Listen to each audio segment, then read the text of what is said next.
Hello friends, मेरा नाम है हिमांशु नंदवानी और मैं आ गया हूँ आपके लिए एक और वीडियो लेकर कंपनीज एक्ट 2013 के ऊपर।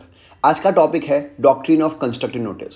वीडियो स्टार्ट करने से पहले मैं आपको बता दूं, ये जो टॉपिक है डॉक्ट्रिन ऑफ कंस्ट्रक्टिव नोटिस वो एग्जाम पॉइंट ऑफ व्यू से बहुत ही ज़्यादा इंपॉर्टेंट है। प्रैक्टिकल लाइफ में भी इसकी रिलेवेंस बहुत ज़्यादा है, तो प्लीज़ ध्यान से इस टॉपिक को समझिएगा और वीडियो को एंड तक ज़रूर देखिएगा। एक बार मैं लेमन टर्म्स में पहले समझा देता हूँ, फिर मैं आपको समझा दूंगा एग्जाम में इसको लिखना कैसे है।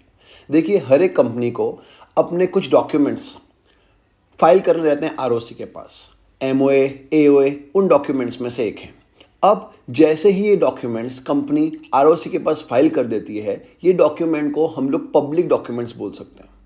अब आपको मन में आया होगा कि पब्लिक डॉक्यूमेंट्स का मतलब क्या है। देखिए, पब्लिक डॉक्यूमेंट्स का मतलब ये है कि कोई भी पर्सन जो भी कंपनी से इंटरेक्ट करना चाहता है या कंपनी के साथ कम्युनिकेट करना चाहता है या कंपनी के साथ कॉन्ट्रैक्ट में एंटर करना चाहता है, वो चाहे तो ये डॉक्यूमेंट्स को पढ़ सकता है। अगर नहीं भी करना चाहता तो भी कोई भी पर्सन चाहे तो कंपनी के बारे में जानना चाहता हो तो भी इन डॉक्यूमेंट्स को पढ़ सकता है आरओसी से कॉपी लेकर। ऑफकोर्स एक नॉमिनल फीस होती है, वो भरनी रहती है और आप ये डॉक्यूमेंट्स को एक्सेस कर सकते हैं। मतलब मैं और आप भी चाहे तो आरओसी के पास जाके, आरओसी की वेबसाइट पर जाके एक नॉमिनल फीस भर के किसी भी कंपनी के एमओए और एओए की कॉपी पढ़ सकते हैं। अगर कंपनी अपने डॉक्यूमेंट्स, एमओए की कॉपी, एओए की कॉपी और ऐसे सच डॉक्यूमेंट जो हम लोग आगे पढ़ेंगे कौन कौन से डॉक्यूमेंट्स होते हैं, वो आरओसी के पास फाइल कर देती है, तो ये क्या बन जाते हैं? पब्लिक डॉक्यूमेंट्स बन जाते हैं। इसका मतलब मैंने आपको समझाया कि कोई भी पर्सन इनको एक्सेस कर सकता है। कोई भी पर्सन एक्सेस कर सकता है, इसका मतलब ये है कि कंपनी ये अज्यूम कर सकती है कि क्योंकि उन्होंने तो अपना पार्ट प्ले कर दिया है और डॉक्यूमेंट्स को फाइल कर दिया आरओसी के पास, तो अब ये किसकी ड्यूटी है? जो आउटसाइडर है या थर्ड पर्सन है या कोई भी पर्सन जो कंपनी के कॉन्ट्रैक्ट में एंटर करना चाहता है, ये उसकी ड्यूटी है कि वो पढ़ ले। तो डॉक्ट्रिन ऑफ कंस्ट्रक्टिव नोटिस एक नोटिस ही देता है किसी भी पर्सन को कि आप पढ़ लीजिए क्या चीज़, जो कंटेंट्स हैं वो किसके कंटेंट्स? एमओए, एओए के कंटेंट्स, जो अब क्या बन चुके हैं? पब्लिक डॉक्यूमेंट्स बन चुके हैं। अगर कोई पर्सन है वो ये नहीं पढ़ता है तो कंपनी ये अज्यूम कर लेगी उसने तो पढ़ लिया है, क्योंकि कंपनी ने अपना काम कर दिया है, उसने तो पब्लिक डॉक्यूमेंट्स बना दिए। तो डॉक्ट्रिन ऑफ कंस्ट्रक्टिव नोटिस एक तरह से एक नोटिस दिया गया है। क्या दिया गया है? एक नोटिस दिया गया है कि हमने डॉक्यूमेंट्स फाइल कर दिए हैं किसके पास? आरओसी के पास। अब हम लोग अज्यूम कर सकते हैं कि जो पर्सन भी कंपनी का कॉन्ट्रैक्ट में एंटर कर रहा है उसने ऑलरेडी कंटेंट्स पढ़ लिए हैं किसके? एमओए और एओए के। इसको बोलते हैं डॉक्ट्रिन ऑफ कंस्ट्रक्टिव नोटिस। तो ये एक पॉजिटिव डॉक्यूमेंट है from the point of view of company and negative document है from the point of view of investor या शेयर होल्डर या कोई आउटसाइडर। आपने सुना होगा, आपने ऐड भी देखी होगी, investment in mutual fund is subject to market risk, please read the documents carefully before investing, ऐसा बोलते हैं। और बहुत फटाफट भी बोल जाते हैं, कई बार बहुत स्लोली बोलते हैं। तो इसका मतलब ये है कि आप एक बार पढ़ लीजिए कि हमने डॉक्यूमेंट्स में क्या लिखा हुआ है या ऑफर डॉक्यूमेंट्स में, ऑफर नोटिस में क्या लिखा हुआ है। बाद में आप ये मत बोलिए कि हमने बताया नहीं था। इन द सेम वे आप कभी भी कोई एप्लीकेशन ऑन करते हैं या इंस्टॉल करते हैं, इंस्टाग्राम हो गया, फेसबुक हो गया या कोई भी हो गया, तो बहुत सारे टर्म्स एंड कंडीशंस लिखे हुए आते हैं। ऑफकोर्स आप लोग नहीं पढ़ते हैं और आई एक्सेप्ट या आई एग्री करके उसको आगे फॉरवर्ड कर देते हैं, क्योंकि हम लोग ये अज्यूम करते हैं कि गवर्नमेंट ने हमारे बिहाफ पे पढ़ लिया होगा या कुछ ऐसा चीज़ नहीं होगा। लेकिन ये एक तरह से डॉक्ट्रिन ऑफ कंस्ट्रक्टिव नोटिस ही है कि कंपनी ने अपनी तरफ से बोल दिया है कि हो सकता है हम आपके कॉन्टेक्स्ट का यूज़ करें, हम आपके एक्सेस इन्फॉर्मेशन को एक्सेस करें और आपके कॉन्टेक्स्ट को यूज़ करें।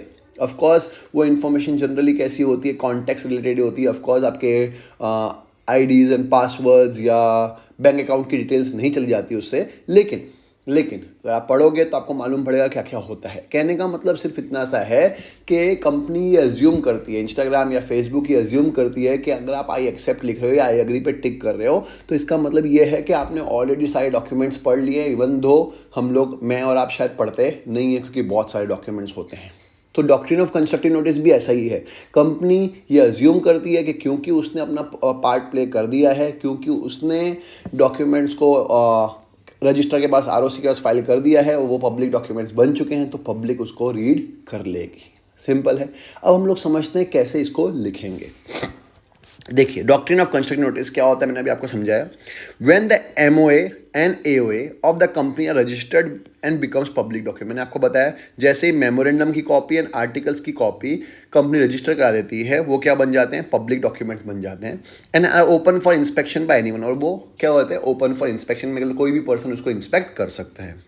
The MO and AOA of every company are registered with the ROC and are available for public inspection, और वो क्या बन जाते हैं, पब्लिक इंस्पेक्शन के लिए अवेलेबल बन जाते हैं.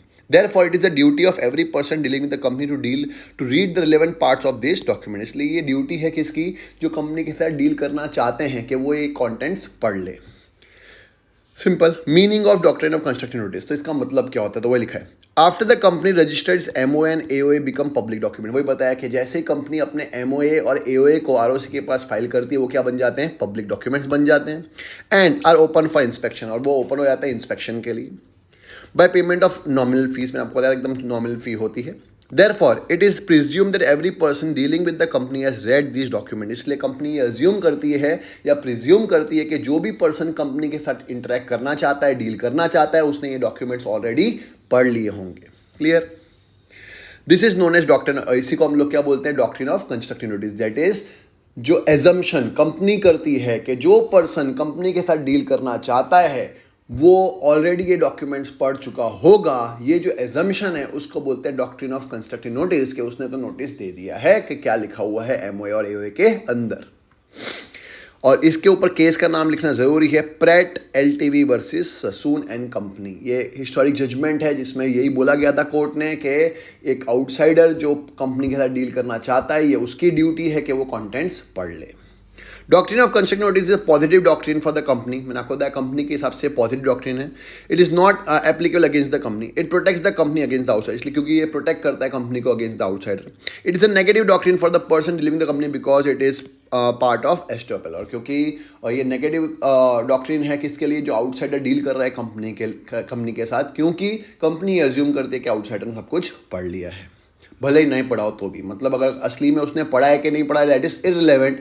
कंपनी एज्यूम कर सकती है, कोर्ट भी एज्यूम कर सकता है, कोर्ट भी यही बोलता है कि आउटसाइडर को पढ़ना ज़रूरी है, और कंपनी एज्यूम कर सकती है कि आउटसाइडर ने पढ़ लिया होगा. अच्छा, अब बात करते हैं कौन कौन से डॉक्यूमेंट्स कंस्ट्रक्टिव नोटिस के अंदर आते हैं. मतलब कौन कौन से डॉक्यूमेंट्स हर एक कंपनी को ROC के पास फाइल करना रहता है ताकि वो पब्लिक डॉक्यूमेंट्स बन जाए. दो तो आपको पता ही है, MOA AOA, वो लिखा हुआ है. फर्स्ट मेमोरेंडम ऑफ एसोसिएशन, दूसरा आर्टिकल ऑफ एसोसिएशन. तीसरा आता है कंपनी की डीड, वो लिखा है. Document of contract that is deed. और चौथा अदर 11 डॉक्यूमेंट्स के अलावा कोई भी डॉक्यूमेंट्स अगर हमको लगता है कि हाँ होने चाहिए, दैट इज लॉ को लगता है, तो वो भी ऐड कर सकता है from time to time.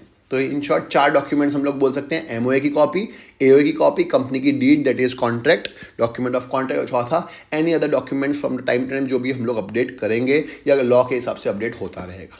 Simple है, इसको बोलते हैं डॉक्ट्रिन ऑफ कंस्ट्रक्टिव नोटिस. मुझे उम्मीद है मैंने बहुत डीपली समझाया है और आपको समझ में आया होगा.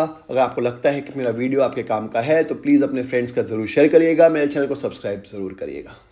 मिलते हैं नेक्स्ट वीडियो में. नेक्स्ट वीडियो होगा डॉक्ट्राइन ऑफ इंडोर मैनेजमेंट, जो इसी का एक्सेप्शन है, जो आउटसाइडर को प्रोटेक्ट करता है अगेंस्ट द कंपनी. तो नेक्स्ट वीडियो देखना मत भूलिएगा. मिलते हैं.